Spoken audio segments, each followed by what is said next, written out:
जय हिंद दोस्तों, जानेंगे राष्ट्रपति की बेसिक जानकारी के विषय में कौन सा अनुच्छेद में क्या कहता है। इधर अनुच्छेद है, इधर विषय वस्तु है। अनुच्छेद 52 में भारत में राष्ट्रपति का प्रावधान किया गया है। अनुच्छेद 53 में राष्ट्रपति का शक्ति का वर्णन किया गया है। इसको अगले क्लास में चर्चा करेंगे।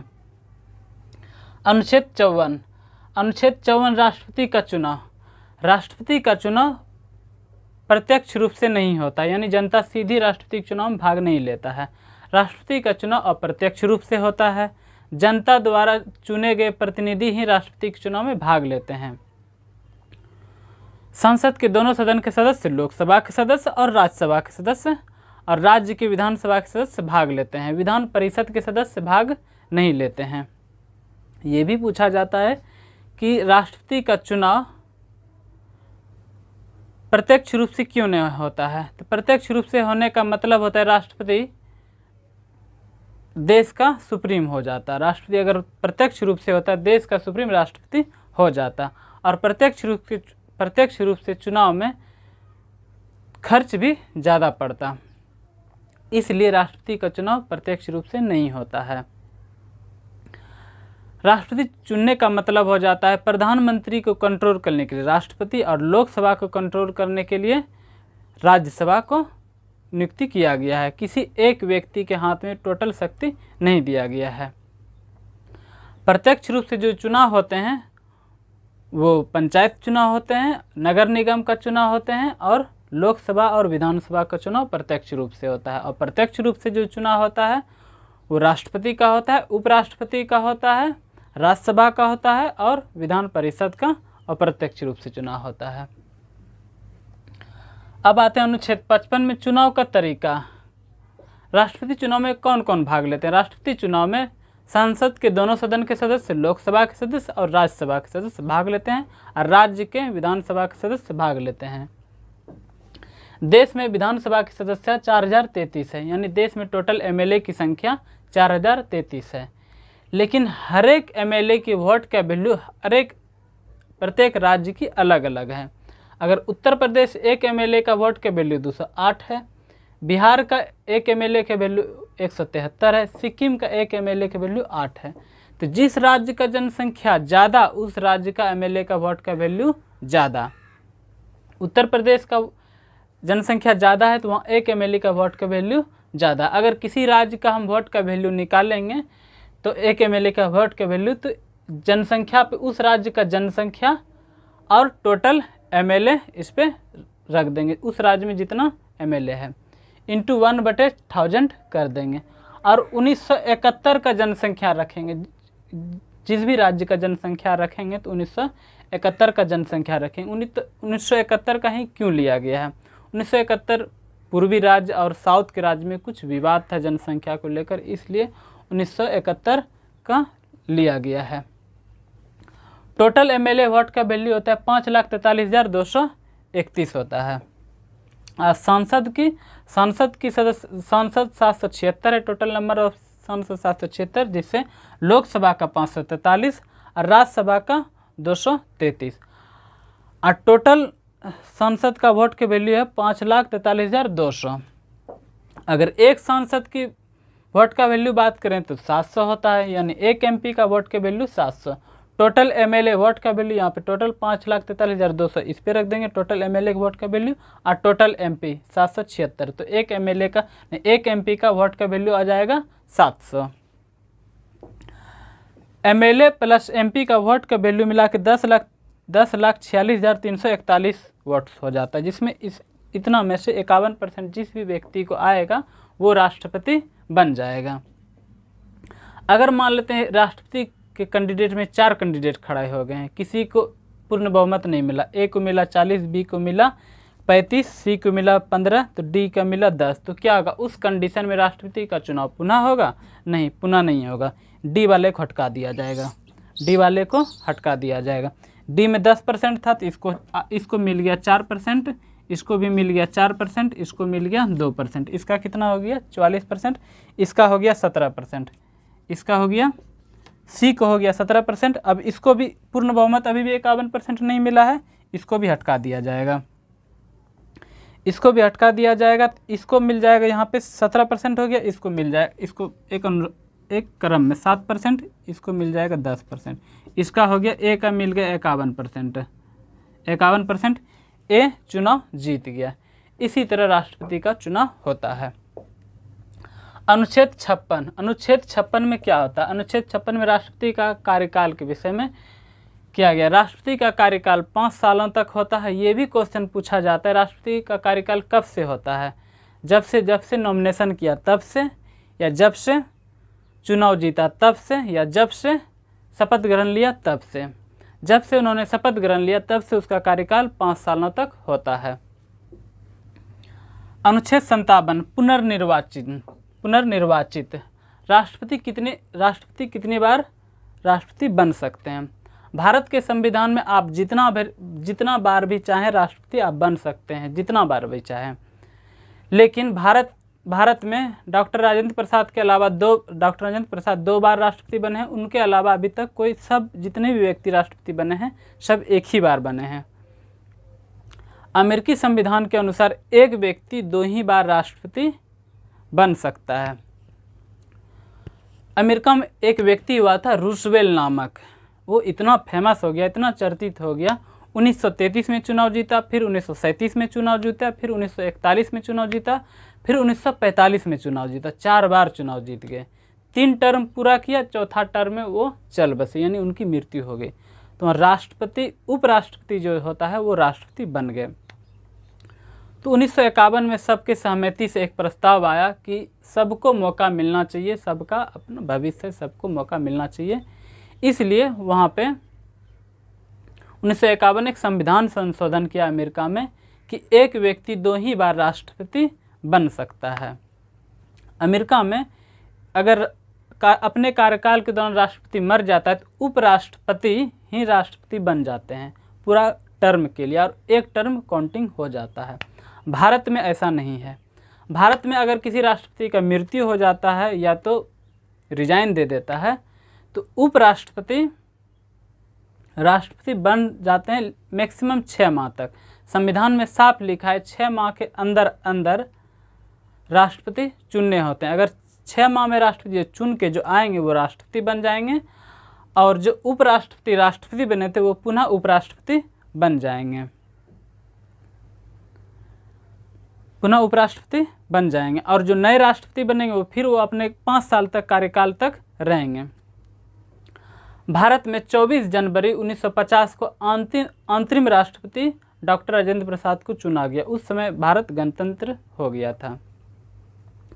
1951 में लोकसभा का चुनाव हुआ और विधानसभा का चुनाव। विधानसभा के तर्ज पे राज्यसभा का चुनाव, क्योंकि विधानसभा से ही राज्यसभा बनते हैं। 1952 में राष्ट्रपति का चुनाव हुआ। पंडित नेहरू जी ये नहीं चाहते थे कि डॉक्टर राजेंद्र प्रसाद राष्ट्रपति बने, लेकिन डॉक्टर राजेंद्र प्रसाद को बनना था तो रोक नहीं पाए। 52 में राष्ट्रपति बन गए। ये कहा जाता है कि पंडित जी में और डॉक्टर राजेंद्र प्रसाद में दोनों का जोड़ी जमता नहीं था। दोनों में 36 नहीं 72 का आंकड़ा था, कहा जाता है, क्योंकि डॉक्टर साहब जो थे डॉक्टर राजेंद्र प्रसाद मंदिर के उद्घाटन में चले जाते थे, कभी बनारस चले जाते थे, कहीं सोमनाथ मंदिर चले जाते, अलग अलग जगह मंदिर चले जाते थे। पंडित नेहरू जी को ये पसंद नहीं था। उनको था कि देश को धर्मनिरपेक्ष राज्य बनाना है, तो इसलिए दोनों में टकराव होता था। कहा जाता है दोनों मनमुटाव था। फिर आ गया 1957, फिर दोबारा राष्ट्रपति के चुनाव। पंडित नेहरू जी ने डॉक्टर राधाकृष्ण को प्रपोज किया राष्ट्रपति बनने को, लेकिन ये कहा जाता है कि डॉक्टर राजेंद्र साहब ने कहा कि नहीं, दूसरी बार भी राष्ट्रपति हम ही बने। संविधान में ऐसा कहीं कुछ लिखा नहीं है। अड़ गए कि दूसरी बार हम ही बनेंगे। तब कांग्रेस ने टिकट जारी कर दिया और दूसरी बार सबसे ज़्यादा परसेंट जीत के आए। 19.3% परसेंटेज वोट से जीत के आए।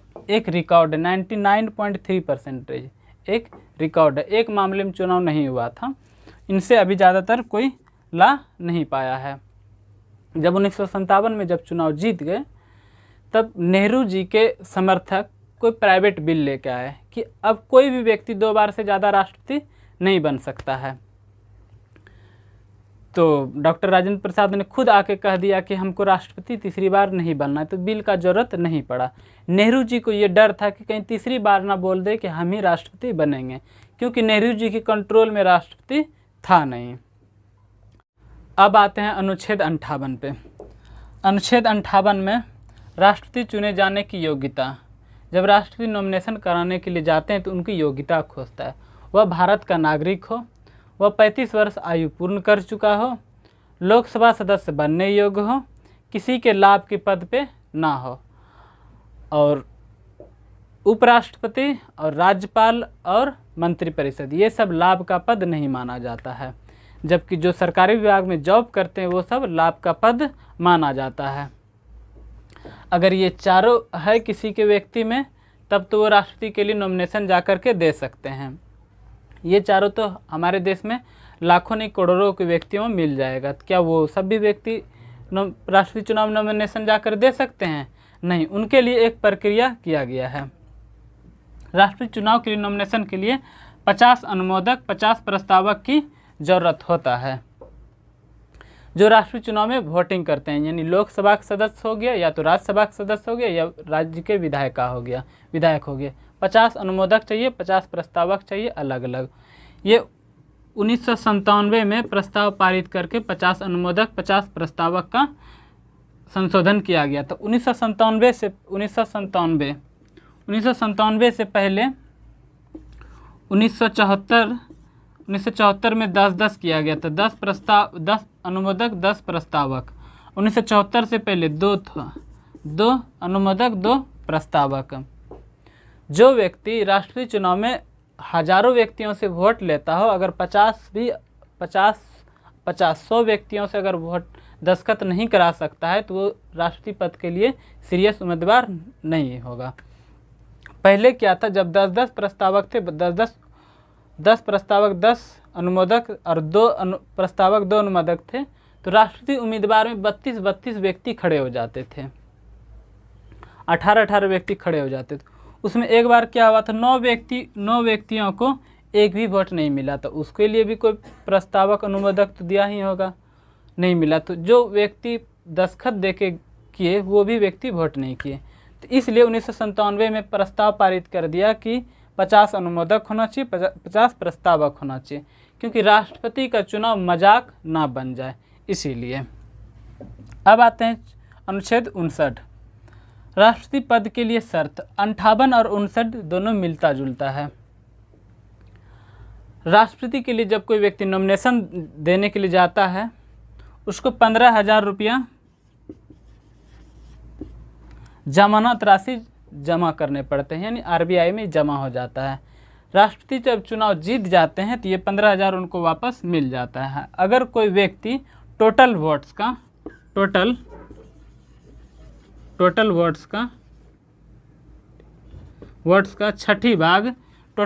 छठी भाग भी वोट नहीं ले पाते हैं तो उसकी राशि जमानत राशि जब्त हो जाती है। इस तरह पंचायत से लेकर लोकसभा और विधानसभा का चुनाव भी इसी तरह होता है। अगर टोटल वोट्स का छठी भाग भी वोट नहीं ला पाते हैं तो उसकी जमानत राशि जब्त हो जाती है। जब राष्ट्रपति चुनाव जीत के आते हैं तो वो शासकीय आवास का ही प्रयोग करेगा, यानी राष्ट्रपति भवन का ही प्रयोग करेगा, कोई अदर हाउस का प्रयोग नहीं करेगा। अब आते हैं अनुच्छेद 60 शपथ ग्रहण। राष्ट्रपति को शपथ ग्रहण सर्वोच्च न्यायालय यानी सुप्रीम कोर्ट के मुख्य न्यायाधीश ही राष्ट्रपति को शपथ दिलाते हैं। अगर मुख्य न्यायाधीश नहीं है तो वहाँ का वरिष्ठ न्यायाधीश ही राष्ट्रपति को शपथ दिलाते हैं। अब आते हैं अनुच्छेद 61 महाभियोग की प्रक्रिया। महाभियोग का मतलब होता है राष्ट्रपति पद से हटाया जाना।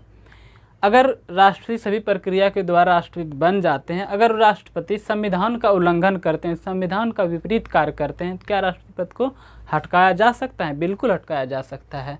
संसद के दोनों सदन के सदस्य लोकसभा और विधानसभा में प्रस्ताव पारित करके या बिल पारित करके राष्ट्रपति महोदय को हटकाया जा सकता है, लेकिन बिल पारित करने से पहले राष्ट्रपति को 14 दिन पहले एक लिखित सूचना दे दिया जाता है कि आप संविधान का उलट पुलट कार्य कर रहे हैं या विपरीत कार्य कर रहे हैं तो आपको बिल पारित करके हटका दिया जाएगा। अगर उस 14 दिन में राष्ट्रपति महोदय त्याग पत्र दे देते हैं तो ठीक है, नहीं दे देते हैं तो उनको लोकसभा राज्यसभा में बिल पारित करके हटका दिया जाएगा।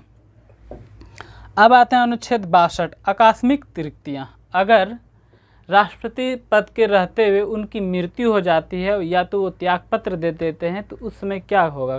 क्या सीट खाली रह जाएगा? नहीं, उस समय उपराष्ट्रपति ही 6 माह तक, उपराष्ट्रपति 6 माह तक राष्ट्रपति बन सकते हैं।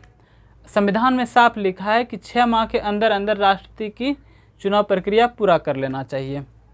6 माह के अंदर जो राष्ट्रपति चुन के आएंगे वो राष्ट्रपति बन जाएंगे 5 साल के लिए, और उपराष्ट्रपति जो राष्ट्रपति बने थे वो पुनः उपराष्ट्रपति बन जाएंगे। आज के लिए इतना ही, मिलते हैं नेक्स्ट वीडियो में। जय हिंद।